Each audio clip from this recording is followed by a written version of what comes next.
3 بار ظلم سہنے والی بیٹی، محلے کے درندے بے نقاب۔ اگر بیٹی والے ہیں تو یہ ویڈیو آپ ضرور دیکھیں۔ ایپٹ آباد کی وادی میں ایک گھر ہے جہاں چاند بھی شرما جاتا ہے، کیونکہ وہاں ایک ماں اپنی بیٹی کی خاموشی کا سناٹا توڑنے کی دعا مانگتی ہے۔ کوئی سمجھے تو صحیح، دل کے اندر جو راز ہے وہ بول کر جیتے نہیں جاتے، مگر جب وہ راز پھٹ پڑیں تو زندگی کی ہر دیوار بہہ جاتی ہے۔ یہ عائشہ کی خاموشی کی کہانی ہے، جو ایک مسکان کے پیچھے چھپی ایک چیخ بن کر دنیا کے سامنے آنے والی ہے۔ ایپٹ آباد کی صبحیں خوبصورت تھیں، مگر اس گھر کی فضا میں ہر دن ایک نیا سناٹا گھلتا جا رہا تھا۔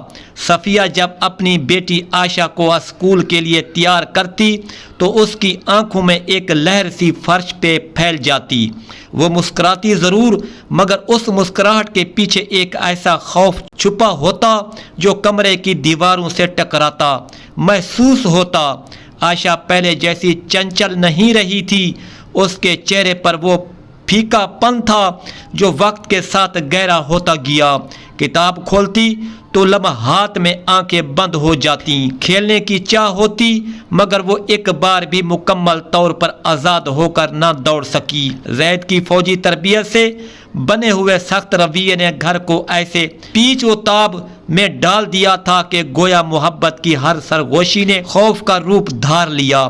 صفیہ چھپ کر عائشہ کو محلے کے بچوں کے ساتھ کچھ دیر کھیلنے بھیج دیتی، مگر وہ وقت بھی صحن کے سائے کی طرح مختصر ہوتا اور عائشہ واپس آ کر دروازہ بند کر لیتی۔ اس کے اندر جو خاموش چیخ تھی وہ زبانی ادا نہ ہو سکی، اور جب کبھی صفیہ نے نرمی سے پوچھا تو عائشہ کی آنکھیں نم ہو جاتی، مگر لب کچھ نہ کہہ پاتے۔ یہ وہ خاموشی تھی جو ماں کے دل میں تیز کانٹے گھونپ دیتی، کیونکہ ماں کو معلوم تھا کہ کبھی کبھی سچ بولنا اپنی جان کا سودا مانگنا ہے۔ اسی خوف کے عالم میں ایک دن جب اسکول میں کھیلوں کا اعلان ہوا تو عائشہ نے ہلکی سی امید لے کر کہا کہ وہ بھی ریس میں حصہ لینا چاہتی ہے۔ صفیہ نے سہم کر سوچا اور آخر کار باپ زید سے اجازت مانگی، مگر زید نے سخت لہجے میں منع کر دیا کہ ایسے تماشے پڑھائی میں خلل ڈالتے ہیں۔ اسی رات عائشہ کے چہرے پر ایک اور سرخی اتر گئی، اور اگلے دن جب وہ اسکول گئی تو اس کا نام مقابلے کی فہرست سے حذف تھا۔ وقت آگے بڑھا تو عائشہ کی تھکن اور بڑھتی چلی گئی۔ وہ اکثر ناشتہ چھوڑ دیتی، بستر پر لیٹ کر باہر کھڑکی سے وادی کی خوبصورتی کو دیکھتی، مگر آنکھوں میں دور کا کوئی دکھ رہتا۔ ایسے محسوس ہوتا کہ وہ اندر ایک ایسی دنیا میں گھری ہوئی ہے جہاں کوئی اس کا ہاتھ تھام کر سوال نہیں کر سکتا۔ اور صفیہ کی ماں جو ہر پل اپنے لگن اور خوف کے درمیان جھولتی رہی، دل میں یہ سوچتی کہ اگر یہ راز وقت پر کھل اٹھتا تو شاید یہ انجام نہ ہوتا، لیکن قسمت نے دہرایا کہ بعض راز پردے میں ہی مرجھا کر ناپختہ پھول بن جاتے ہیں، اور جب وہ پھول پھٹتے ہیں تو خوشبو نہیں خون آتا ہے۔ ایپٹ آباد کے اس محلے سے کچھ فاصلے پر ایک ویران سا کونا تھا جہاں شامیں بھی کوئی روشنی قبول نہ کرتی تھی۔ وہ جگہ عائشہ کے لیے کبھی قابل ذکر نہ تھی، مگر ایک دن اسکول کے بعد جب ایک لڑکی نے اسے کہا کہ چلو ایک سرپرائز دکھاتے ہیں، عائشہ بھول کر اس کے پیچھے چل پڑی۔ اس چھوٹے راستے میں موجود خاموشی نے اس کے دل کو کانپ دیا۔ وہاں پہلے سے 3 لڑکے کھڑے تھے جن کی آنکھوں میں گھورتی دھمکی اور لہجے میں شیطانی مسکراہٹ تھی۔ انہوں نے عائشہ کو زبردستی روک کر اس کے بر لیا اور موبائل میں کچھ تصاویر بنائیں۔ دھمکی دی کہ اگر وہ شور کرے یا کسی کو بتائے تو اس کی عزت سوشل میڈیا پر اچھال دیں گے۔ عائشہ نے خوف سے زبان بند کر لی، مگر وہ نہیں جانتی تھی کہ وہی دن اس کی زندگی کی آخری خوشی کا دن تھا۔ اگلے دن اسکول کے پیچھے اسی کونے میں اسے دوبارہ لے جایا گیا اور یہ سلسلہ چلتا رہا۔ عائشہ بلیک میل ہوتی رہی اور ہر بار اس کے دل پر ایک نیا زخم لگتا وہ گھر آ کر اپنے کمرے میں بند ہو جاتی، چیخیں نکلتی رہتی، جبکہ صفیہ دروازے کے باہر کان لگا کر بیٹی کی سانسوں میں لرزتی خاموشی محسوس کرتی رہی۔ وہ گروہ صرف عائشہ کا شکار نہیں تھا، محلے کے دوسرے گھروں کی 2 لڑکیاں بھی خاموشی سے اپنا درد چھپا رہی تھیں۔ ان میں سے ایک تو گھر چھوڑ کر کسی رشتہ دار کے پاس چلی گئی، دوسری بات تک نہ کر پائی اور اس کے باپ نے اسے کسی دوسرے شہر بھیج دیا۔ عائشہ کا انجام بھی انہی جیسے راہوں کی طرف بڑھ رہا تھا۔ چند ہفتوں بعد عائشہ کی طبیعت بری طرح بگڑنے لگی، اس نے کھانا چھوڑ دیا، راتوں کو جاگنے لگی اور کلاس میں بے ہوش ہو گئی۔ صفیہ اور زہد نے اسے فوراً ہسپتال پہنچایا۔ جب ڈاکٹر نے رپورٹ دیکھی تو صفیہ کا دل بیٹھ گیا، اسے معلوم ہوا کہ عائشہ حاملہ ہے۔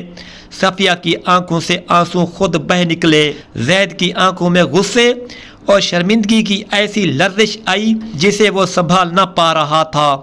ڈاکٹر نے دھیرے سے بتایا کہ یہ پہلی بار نہیں، رپورٹوں میں 2 بار پہلے جبرن اسقاط کے آثار موجود ہیں، یعنی عائشہ کو پہلے بھی ظلم کا نشانہ بنا کر خاموش کرایا گیا تھا۔ صفیہ نے سکتے ہوئے عائشہ کے ہاتھ کو پکڑا تو عائشہ کی آنکھوں سے بہتے آنسو نے سب کچھ بیان کر دیا۔ وہ بول نہیں رہی تھی مگر اس کا خاموش رونا کہہ رہا تھا کہ وہ کب سے اس جہنم میں جی رہی ہے۔ گھر واپس آ کر صفیہ نے دوپٹے میں چہرہ چھپا کر رویا، سوچتی رہی کہ وہ ماں ہونے کے باوجود بیٹی کی چیخیں کیوں نہ سن پائی۔ وہ ہر رات اسی سوال کے ساتھ سوتی کہ بیٹی کی عزت کیوں قیمت بن گئی تھی، اور زہد کمرے کی راہداری میں چلتا رہا، کچھ سوچتا مگر سمجھ نہ پا رہا تھا کہ وہ کس انجام کی طرف بڑھ رہے ہیں۔ عائشہ تنہائی میں کمرے کی دیوار سے لگ کر بیٹھی رہتی، روتی رہتی اور دل سے بے بسی کے بوجھ تلے ٹوٹتی رہتی۔ یہ خاموشی اب مزید نہیں چھپ سکتی تھی، کیونکہ دنیا کے سب سے خطرناک چیخ وہ ہوتی ہے جو زبان کے بغیر پھٹ جائے۔ صفیہ نے وہ درد جو دل کے اندر پکتا رہا تھا اپنے سینے میں چھپا کر رکھا تھا۔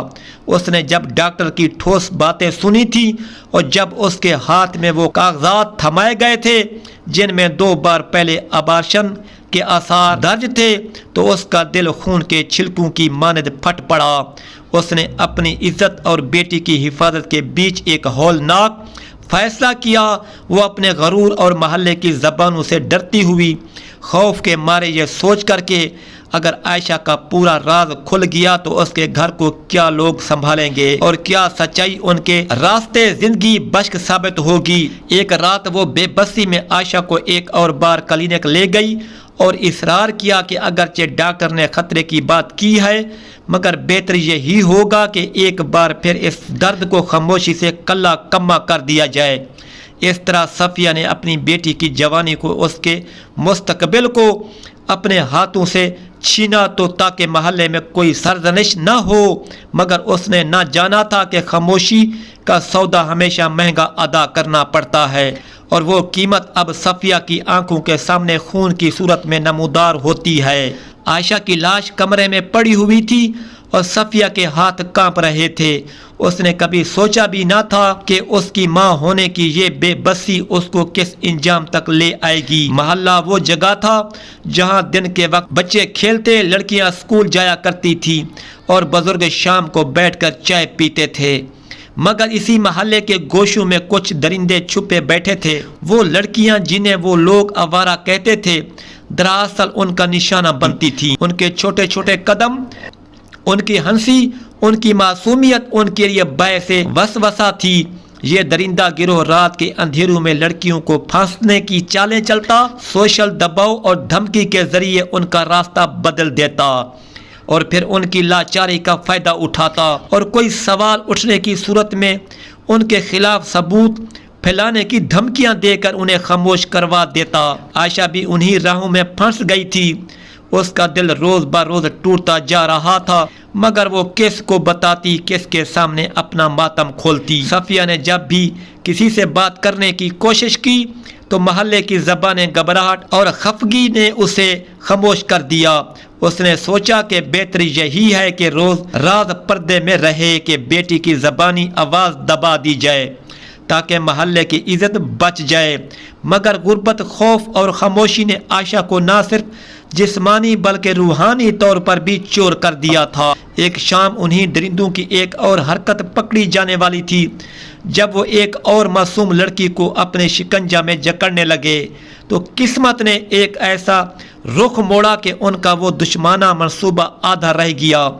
محلے کے ایک شریف آدمی جو اپنی سادگی اور خیر کہی کے باعث اکثر بازار میں بیٹھ کر گلیوں پر نگاہ رکھتا تھا، ان کے حرکات و سکنات میں غیر معمولی حرکت دیکھی اور فوراً مداخلت کی۔ اس نوخیز گروہ نے اسے دیکھتے ہی بھاگنے کی کوشش کی۔ کچھ لڑکے ایک کونے سے غائب ہو گئے اور کچھ لڑکے بہتری چالاکی سے اپنی شناخت چھپا کر محلے میں گھل مل گئے، مگر اسی مرد نیک کے تیز نظر نے اس کے چہروں کے نقوش، قدموں کی سمت اور گاڑی کے نمبر کا وہ چھوٹا سا ٹکڑا اپنے اندر ثبت کر لیا جو بعد میں شواہد کا روپ لے سکتا تھا۔ جب وہ باعزت آدمی وہاں موجود لوگوں کو سنبھال کر لے آیا تو محلے میں ایک ایسی لہر دوڑ گئی جس نے گھپ اندھیروں میں بیٹھے رازوں کو ہلکا سا جھنجھوڑا۔ لوگ بولنے لگے، سرگوشیاں تیز ہوئی اور صفیہ کے اندر ایک خوف کے ساتھ ساتھ ایک نئی امید بھی جاگی۔ کہیں نہ کہیں یہ امید نے کہا کہ شاید اب پردہ اٹھے اور وہ ڈر جو دن رات ان کو گھیرے ہوئے تھا ختم ہو سکے۔ یہ بات ضرور تھی کہ گروہ کی حقیقت سامنے آ گئی۔ جن لڑکوں نے عائشہ اور دیگر لڑکیوں کو نشانہ بنایا تھا ان کا کچھ پتہ چلا، ان کے ہاتھ کس مقصد کے لیے اٹھتے تھے اور وہ کون لوگ تھے جو بچیوں کی معصومیت سے فائدہ اٹھا کر اپنے ناپاک مقاصد پورے کرتے تھے۔ محلے کے کچھ بزرگوں نے فیصلہ کیا کہ اب چپ رہنا جرم ہوگا، اور جنہوں نے 2-4 دن پہلے تک سناٹا اختیار کیا ہوا تھا انہوں نے اب اپنے رشتوں اور عزت کے خوف کو کسی حد تک پیچھے رکھ کر پولیس تک پہنچنے کا ارادہ کیا۔ صفیہ نے خود کو شرمندگی اور ندامت کے ساتھ محسوس کیا، مگر اس کے اندر ایک ماں کی آنکھوں میں جل اٹھا۔ اس نے سوچا کہ اگر وہ ابھی نہ بولے گی تو عائشہ جیسی کئی لڑکیاں اسی تقدیر میں مبتلا رہ جائیں گی، اور اسی سوچ نے صفیہ کو مجبور کیا کہ وہ اب خاموشی کو توڑے گی اور سچ کے ساتھ کھڑی ہو جائے گی۔ لیکن حقیقت بے نقاب ہونے کا عمل آسان نہ تھا۔ گروہ نے جہاں چھپنے کی کوشش کی وہیں انہوں نے خاموش دھمکیوں اور سازشوں کی راہ بھی بنائی۔ صفیہ جو پہلے اپنے غرور اور شرم میں خاموش رہی اب عدالت اور پولیس کی راہوں پر قدم رکھنے کا عزم کر چکی تھی، مگر دل کے اندر وہ ڈر ہر پل موجود تھا کہ کہیں زاہد کا رد عمل یا محلے کی زبانیں ان کی جد و جہد کو ناکام نہ کر دیں۔ اس رات جب صفیہ نے عائشہ کو اپنی گود میں لیا اور ہوا میں ہاتھ اٹھا کر دعا مانگی تو اس نے محسوس کیا کہ شاید اللہ کی لاٹھی آہستہ آہستہ حرکت کر رہی ہے، مگر یہ حرکت نہ نظر آتی نہ آواز دیتی، مگر اثر ضرور کرتی ہے۔ اگلے دن محلے میں وہ شریف آدمی جو سب کچھ دیکھ چکا تھا پولیس کے ساتھ واپس آیا اور ایک چھوٹا سا ثبوت ہاتھ میں رکھا ہوا تھا۔ اب معاملہ اس قابل تھا کہ پردہ زیادہ دیر تک نہ ٹک سکے۔ وہ دن جب حقیقت نے اپنا منہ کھولا ایپٹ آباد کی فضاؤں میں ایک نرم مگر غیر متزلزل روشنی لے کر آیا۔ پولیس کے ہاتھ میں جو ثبوت آئے تھے وہ محض کاغذ کے ٹکڑے یا لوگوں کی باتیں نہ تھیں، بلکہ وہ خون اور آنسو کی دلیلیں تھیں۔ کلینک کی رپورٹس میں 3 حملوں کے نشانات موجود تھے۔ موبائل ویڈیوز اور تصاویر کی تاریخیں وہی بتا رہی تھیں جو صفیہ کے دل نے دن رات محسوس کی تھیں، اور وہ گاڑی کا نمبر جو اس شریف آدمی نے دیکھا تھا وہ بلا آخر گروہ کی شناخت کی آخری کنجی بن گیا۔ جب تشویش نے گہری کھدائی کی تو سامنے آیا کہ اس گروہ کا جال محلے کے کچھ نوجوان تک پھیلا ہوا تھا جن کے پیچھے شہر کے ایک ظالم نیٹ ورک کی امریت تھی۔ ان نوجوانوں میں کچھ ایسے بھی تھے جن کے گھر محلے کی عزت کی تصاویر بنے ہوئے تھے، اور یہی منافقت سب سے زیادہ کترنے والی تھی۔ ایک ایک نام، ایک ایک چہرہ، ایک ایک مقام سامنے آیا، اور جب پولیس نے پہلا چھاپا مارا تو وہ لڑکے جنہوں نے عائشہ اور دیگر معصوم لڑکیوں کو پھانس کر بلیک میل کیا تھا گرفت میں آ گئے۔ صفیہ جب ان کا چہرہ عدالت میں دیکھ رہی تھی تو اس کے دل میں کڑواہٹ